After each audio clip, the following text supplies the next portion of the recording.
Hoy tratamos un tema que para muchas personas aún implica un tabú. Para otras quizás es restringido por sus convicciones o prejuicios. Y para otros tal vez es un hecho cotidiano, normal, natural. El sexo y algunas conductas derivadas de su ejercicio. Para ello nos acompaña desde Argentina la sexóloga Sandra Luzgarten. También desde Buenos Aires tendremos el testimonio de Xavier y Sol Greco, una pareja swinger que encuentran en esta práctica una retroalimentación en su vida de familia. En nuestros estudios, el bioquímico español Pere Estupiñán, autor del libro Sex al Cuadrado, la ciencia del sexo. Comenzamos así una hora interactiva de Cala en el aire ya.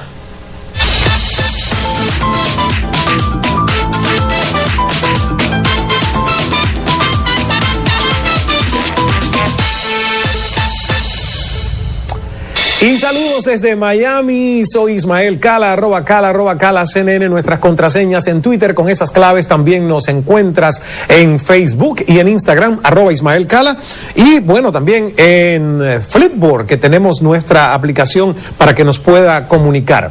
La hora de hoy es interactiva, si nos ve en primera edición, la etiqueta es Sexo en Cala, porque efectivamente Sandra, Héctor, Xuxi, todos los productores estaban debatiéndose, ¿no sonará muy fuerte sexo en Cala? A lo mejor sexualidad en Cala. No, vamos a hablar de sexo. El libro del que vamos a estar hablando se llama La ciencia del sexo. La etiqueta de la hora es Sexo en Cala. Pero reflexionemos juntos antes de comenzar con nuestros invitados. Indicó la actriz estadounidense Bette Miller una frase en la que yo quiero reflexionar. Si el sexo es un fenómeno tan natural, ¿cómo es que hay tantos libros sobre cómo hacerlo? La verdad es que hablar de sexo genera inmediatamente que muchas personas en nuestro entorno se escandalicen o tachen la conversación de inapropiada. Lamentablemente, en nuestra sociedad el sexo sigue siendo un tabú y actos naturales dentro de la actividad sexual son vistos como prohibidos o incluso como pecados. Y le pregunto, ¿qué tanto sabe usted disfrutar de su sexualidad? ¿Piensa usted que hay prohibiciones en el sexo? ¿Qué es lo más extremo que ha hecho en la cama? Y la última pregunta que agrego ahora porque se me ocurre, ¿debe el sexo practicarse pero no hablarse de él? Porque hay mucha gente que a lo mejor esa es la filosofía con la que vive. Quiero dar la bienvenida desde nuestros estudios en Buenos Aires a la conocida sexóloga, psicóloga y escritora Sandra Luzgarten. Sandra, bienvenida una vez más a Cala. Hola. ¿Cómo estás, Ismael? Un placer siempre estar con ustedes. Muchísimas gracias, te ves espectacular, es un gusto tenerte de vuelta. Gracias. Y por primera vez, igualmente. Gracias a ti. Por primera vez en nuestros estudios, acá en Miami, quiero dar la bienvenida al bioquímico español Pere Estupiñán. Es autor del libro Sexo al Cuadrado, la ciencia del sexo. Pere, bienvenido al programa, ¿cómo estás? Muy bien, muy contento de estar con vosotros. Qué bueno que estés aquí. Lo primero es, ¿hay una ciencia del sexo? Porque estoy hablando con un científico, alguien que es químico de profesión, bioquímico, y que ha escrito realmente un libro que les puedo asegurar está lleno de descubrimientos.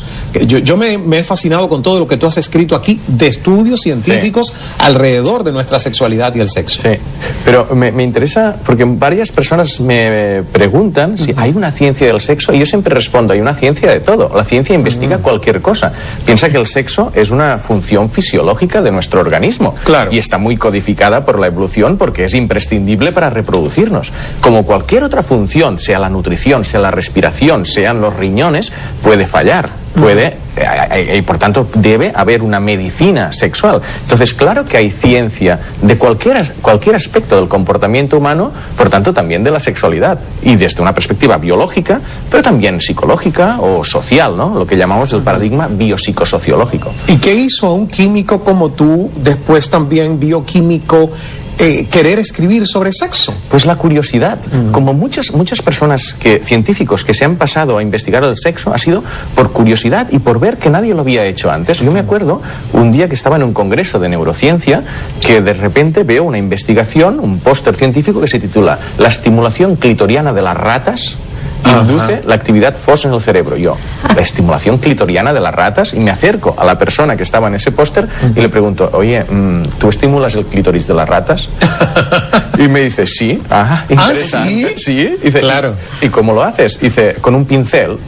Con un pincel. Con un pincel, levanta la colita. Y hay científicos que se pasan horas estimulando el clítoris de las ratas. Exacto. Pero yo le pregunto, ¿pero por qué? Y dice, oye, que todos los científicos utilizan ratas para investigar diferentes aspectos. Pobres ratas. Piensa, que están, ¿no? Bueno, pobres o no. Hay placenteras, no, pero bueno. Pero si piensas una cosa, y ella me dice, las ratas, las hembras de todos los animales, a excepción de las humanas, solo quieren copular cuando están ovulando. Si no están ovulando, no quieren copular. Y ellas, como lo saben, esto debe estar codificado hormonalmente. Entonces, ella lo que estaba viendo era dando diferentes combinaciones hormonales a las ratas para ver cuándo les gustaba la estimulación del clítoris. Entonces, estaba investigando básicamente cuáles eran las hormonas relacionadas con el placer sexual y con el deseo sexual. Y claro, me dije, piensa que hay muchas mujeres que no llegan al orgasmo. Piensa que hay muchas mujeres que tienen problemas de deseo. Quizás, a veces es algo psicológico, a veces es algo de inhibiciones culturales, pero en otras ocasiones puede ser algo bioquímico. Entonces, todo esto formaba parte de lo que estamos hablando de la medicina sexual. Yo de repente, que nunca llevaba 10 años escribiendo sobre diferentes temas de ciencia, de cosmología, de genética, de neurociencia, digo, y nunca he escrito de sexo. Y me puse a investigar y vi que era un territorio interesantísimo. Y de aquí salió un libro que a mi editor le dije que sería corto y mira, son como es un libro que es una enciclopedia sobre la ciencia del sexo. Por ejemplo, yo no sé si usted sabía, pero aquí dice los dos tipos de eyaculación femenina. Sí. Hay dos tipos de eyaculación femenina. Hay dos tipos. ¿Cuáles son? Y de hecho se puede medir los líquidos que salen, porque eso sí que es fácil de averiguar. Hay químicos que pueden medir los diferentes típicos.